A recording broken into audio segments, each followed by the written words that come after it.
Hello, welcome to Scott's Odyssey. Today we're going to do an urban exploration of a building erected and opened on September 4th of 1916, closed 29 years later from its initial purpose in 1940, used as temporary offices until the mid-1990s, and left in abandonment ever since. Welcome to the J.C. Blair Nurses Training School residence. See you in a minute.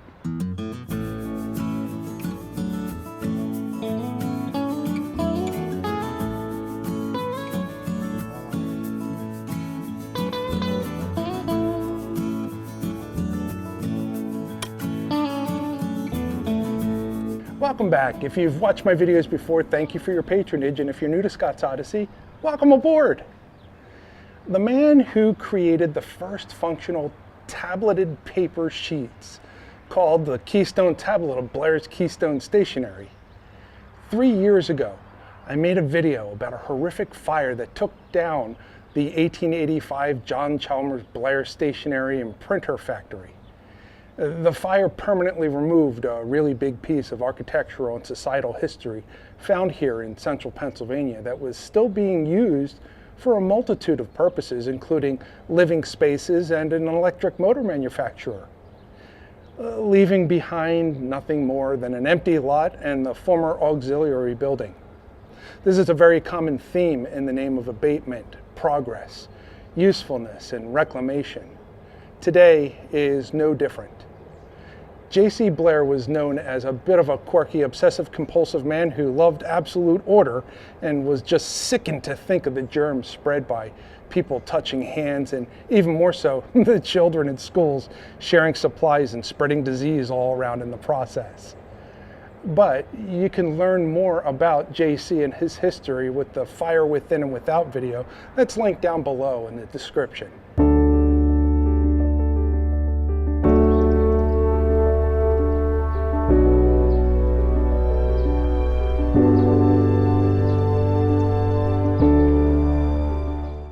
J.C.'s widow, Kate Fisher Blair, maintained ownership of the company until 1929.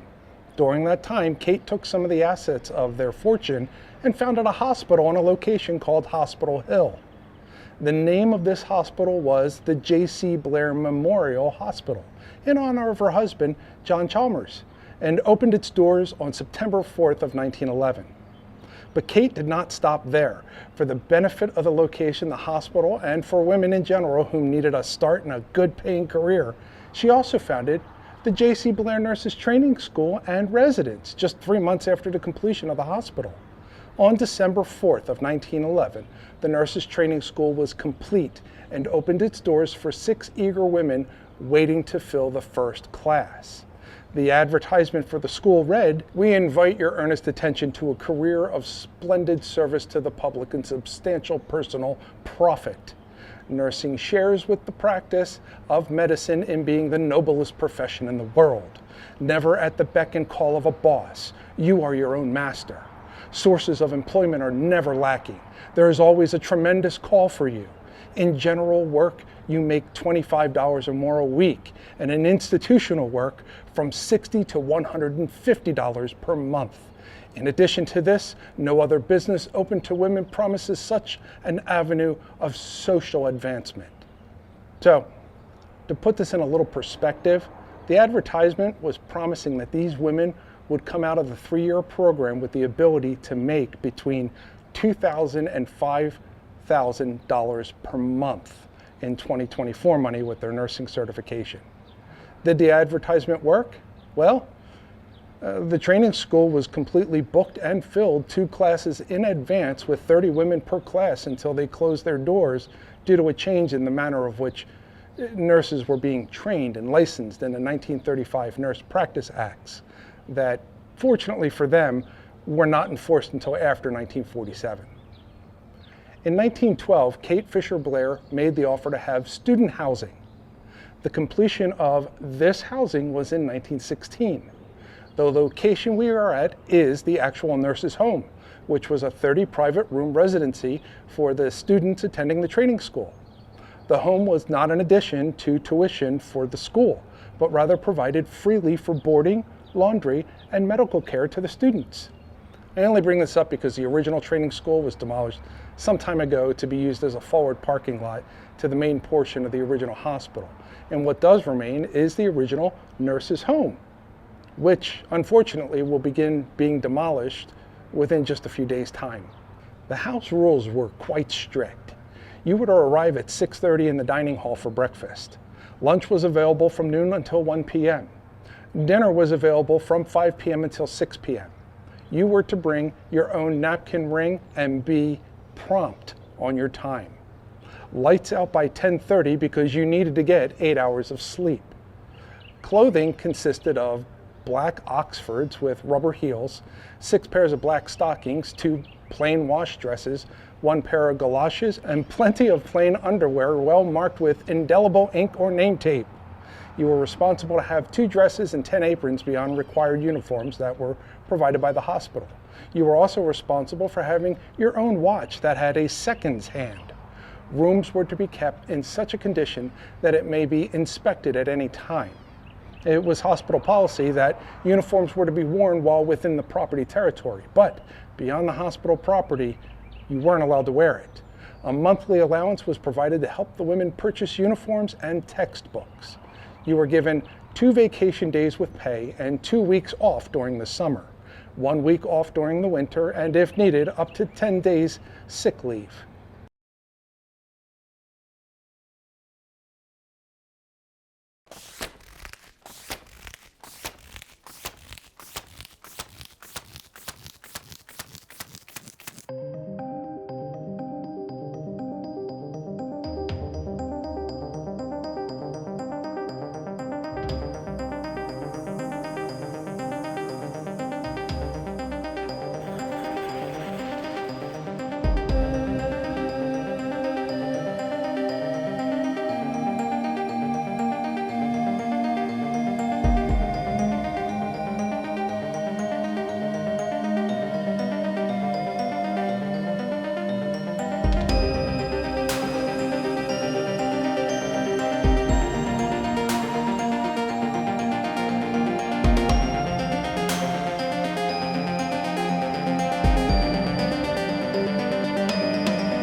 Created to help train local women in how to care for and treat the sick and infirm, and making the academic process both strict in process and affordable to any woman, while providing a way out of what was at the time a male-dominated society in the business world, where a woman could now pay her own way and even be a breadwinner for the home. J.C. Blair Nurses Training School was a visionary innovation by Kate Blair and helped build a local society that could stand on its own 2 feet and take care of their own, both near and abroad. I hope you enjoyed learning about the J.C. Blair Nurses Training School home.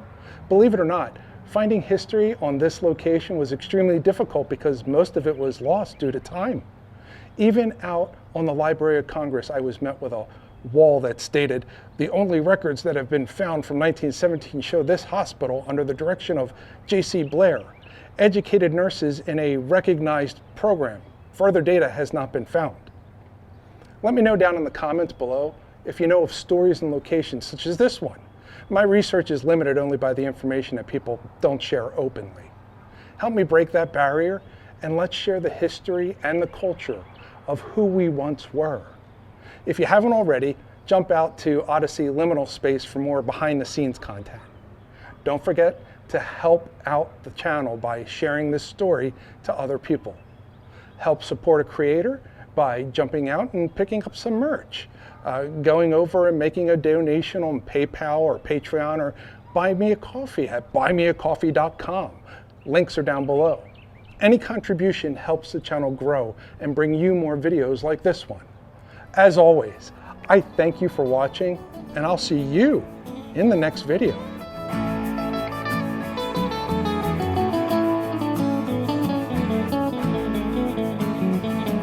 Thank you.